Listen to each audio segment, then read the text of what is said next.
Hello, myself Smita Sinha, Assistant Professor in ABC College of Education, Neora Patna. आज मैं आपको BCC 6 के यूनिट 5 का एक टॉपिक को इस वीडियो में डिस्कस करूंगी, जिसका टाइटल है a teacher as an agent of change, परिवर्तनकर्ता के रूप में एक शिक्षक। इस वीडियो में आप जान पाएंगे परिवर्तन के कारक क्या हैं, what is an agent of change, परिवर्तनकर्ता के रूप में शिक्षक की भूमिका, role of teacher as an agent of change, how a teacher make a change, एक शिक्षक कैसे परिवर्तन करते हैं। और क्लासरूम में जब टीचिंग कर रहे होते हैं एक शिक्षक, तो उन्हें किस किस समस्याओं का सामना करना पड़ता है, इन सब से आप अवगत होंगे इस वीडियो के दौरान। एजेंट ऑफ चेंज, परिवर्तन के कारक। परिवर्तन के एजेंट या परिवर्तन एजेंट वह होता है जो विभिन्न तकनीकों और विधियों का उपयोग करके किसी अन्य व्यक्ति को बदलने में सक्षम होता है और उनमें किसी और को वर्तमान की तुलना में बेहतर व्यक्ति या बदतर व्यक्ति बनाने की क्षमता होती है। यानी कि एक परिवर्तन कारक वो होते हैं जो अपने किसी भी विधि टेक्निक यूज करके किसी और व्यक्ति को बेहतर बना सकते हैं, या जो हैं व्यक्ति अभी वर्तमान में उनको उससे भी कम कर सकते हैं। यानी कि एक परिवर्तन के जो एजेंट होते हैं वो बहुत कैपेसिटी रखते हैं कि वो कैसे अपने सोसाइटी को बदल सकते हैं बेहतर की ओर और बदतर की ओर। परिवर्तनकर्ता के रूप में शिक्षक की भूमिका। Role of a teacher as an agent of change. Teacher often play a role of researcher, trainer और काउंसलर। शिक्षक अक्सर शोधकर्ता, प्रशिक्षक, परामर्शदाता की भूमिका निभाते हैं। परिवर्तन एजेंट की भूमिका होती है यह तय करना कि बदलाव करना है, क्या बदलाव करना है, इसकी सुविधा देना, परिवर्तन को लागू करने या परिवर्तन को स्थिर करना। एक परिवर्तन एजेंट की भूमिका होती है कि क्या बदलाव करना है, इसे पहले वो तय करते हैं, फिर इस बदलाव करने के लिए उन्हें क्या क्या सुविधा देना होगा वो भी तय करते हैं। परिवर्तन को लागू करना, जो परिवर्तन आया उसे स्थिर बनाए रखना भी परिवर्तन कारक का ही रोल होता है। यानी एक शिक्षक जब परिवर्तनकर्ता के रूप में कार्य करेंगे तो पहले वो तय करेंगे कि हमारे बच्चों में क्या बदलाव करना है। बदलाव करने के लिए वो बच्चों को सुविधा देंगे और जो बदलाव हुआ है उसे स्थिर बनाए रखने के लिए उस पर भी वो कार्य करेंगे। How a teacher make a change, एक शिक्षक कैसे परिवर्तन करता है, अपने विचार द्वारा, अपने शब्दों द्वारा और अपने कार्यों द्वारा। जब एक शिक्षक परिवर्तन करने जाता है तो सबसे पहले उन्हें अपने अंदर चेंज लाना होता है। उनके विचार भी सही डायरेक्शन के होने चाहिए, वो सही सही शब्दों का इस्तेमाल करें, कोई भी ऐसा शब्द इस्तेमाल ना करें जो किसी के आत्मसम्मान को ठेस पहुंचाए। और अपने जो चेंज लाना है वो सबसे पहले उन्हें अपने एक्शन में, अपने कार्यों में शामिल करना होगा। अब मैं एक एक देखूंगी। टीचर्स थॉट्स, एक शिक्षक के विचार। एक शिक्षक अपने छात्रों के बारे में विचारशील होना चाहिए, उनकी भावनाएं, उनके काम का बोझ, उनकी अनुभूति। एक शिक्षक को अपने छात्र के बारे में बहुत कुछ जानकारी रखना चाहिए कि उनकी क्या भावनाएं हैं, उन पे कहीं और एक्स्ट्रा काम का बोझ तो नहीं है। अगर एक्स्ट्रा काम का बोझ होगा तो वो जो बदलाव लाना चाहते हैं, जो उनसे कार्य कराना चाहते हैं वो नहीं कर पाएंगे। उनकी फीलिंग्स कैसी है, क्या वो उस बदलाव के लिए तैयार हैं या नहीं। अगर नहीं तैयार हैं तो पहले उनको उस बदलाव के लिए तैयार करना पड़ेगा एक शिक्षक को। एक शिक्षक को हमेशा यह भी सोचना चाहिए कि वह अपने छात्रों की मदद के लिए क्या सुधार ला सकता है। एक शिक्षक हमेशा जब बदलाव लाने की सोचेंगे तो उन्हें ये भी सोचना चाहिए कि कहीं ये जो कार्य मैं उन पर सौंप रहा हूँ उनकी उस कार्य में उनको कोई परेशानी हो रही है तो मैं उसको कैसे मदद करूँ, और जो भी उनको दिक्कतें और भी दिक्कतें आ रही है उनको मैं कैसे सुधारूँ और कैसे उनकी दिक्कतें को कम कर सकूँ। एक शिक्षक के विचार। एक शिक्षक को हमेशा अपने छात्रों के बारे में अच्छी बातें सोचनी चाहिए। जैसे हो सकता है कि उन पे पहले से बहुत काम हो, तो उन्हें आपके दिए गए कार्य करने में दिक्कतें हो रही होगी। इसलिए हमेशा ये सोचना चाहिए, ये नहीं सोचना चाहिए कि ये हमारी बातें को टाल रहे हैं। हो सकता है पहले से बहुत काम हो, इस कारण से वो आपके दिए हुए कार्य को नहीं कर पा रहे हों। शायद वो थके हुए हों, या कोई किसी कार्य करने के बाद वो थके हों, तो उन्हें कुछ टाइम मिलना चाहिए। उन पे दया करें, क्योंकि उनको उनके ऊपर रखें, सिंपैथी दिखाएं कि कोई नहीं, आप कल करो, मैं आपके साथ हूँ। इस तरह के विचार रखने चाहिए एक शिक्षक को। शिक्षक के शब्द। संवेदनशील मुद्दा जैसे परिवार, धर्म, जाति, संस्कृति के हर संस्कृति जैसे शब्दों को इस्तेमाल करने से बचना चाहिए। कभी भी एक टीचर को किसी परिवार के लिए, किसी भी बच्चे के धर्म या जाति या उसकी संस्कृति के लिए क्रिटिसिज्म नहीं करनी चाहिए। शिक्षक को क्रेडिट देना चाहिए जहाँ दे हो। शिक्षक को वहीं पे उनको क्रेडिट देना चाहिए जहाँ बच्चे की को ज़रूरत है।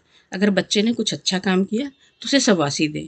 अगर कुछ उनसे गलतियाँ हुई है तो उनको नेगेटिव तरीके से नहीं, पॉजिटिव तरीके से बताएं और बेहतर करने के लिए प्रोत्साहित करना चाहिए।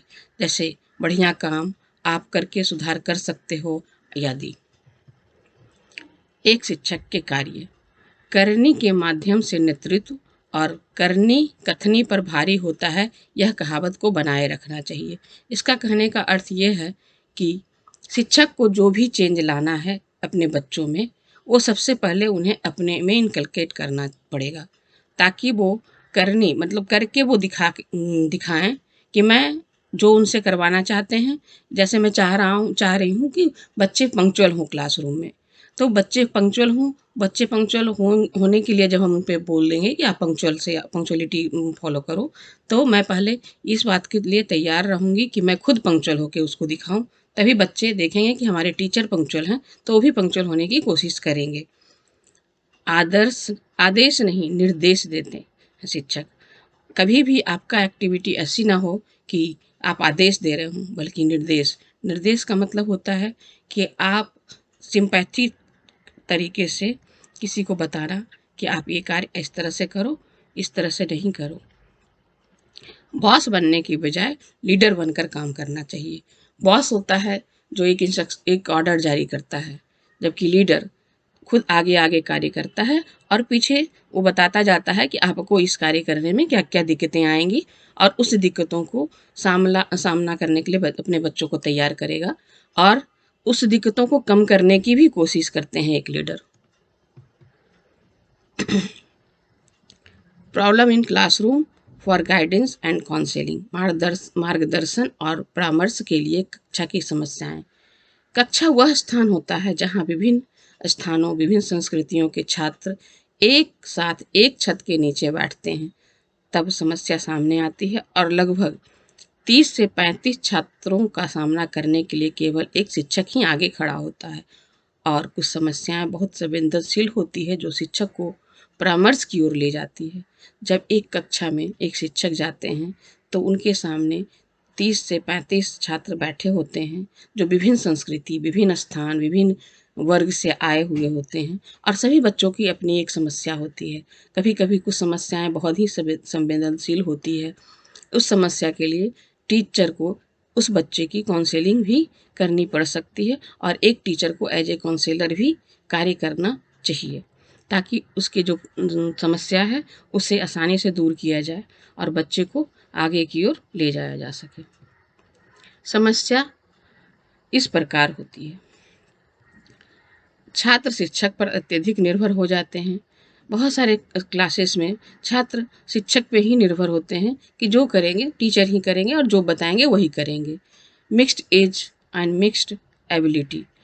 एक क्लास में डिफरेंट एज के बच्चे हो सकते हैं। हो सकता है कुछ बहुत छोटे हों और कुछ बहुत बड़े हों, और कभी कभी मिक्स्ड एबिलिटी वाले भी बच्चे होते हैं, क्योंकि एक क्लास में बहुत गिफ्टेड चाइल्ड भी हो सकते हैं और स्लो लर्नर भी हो सकते हैं।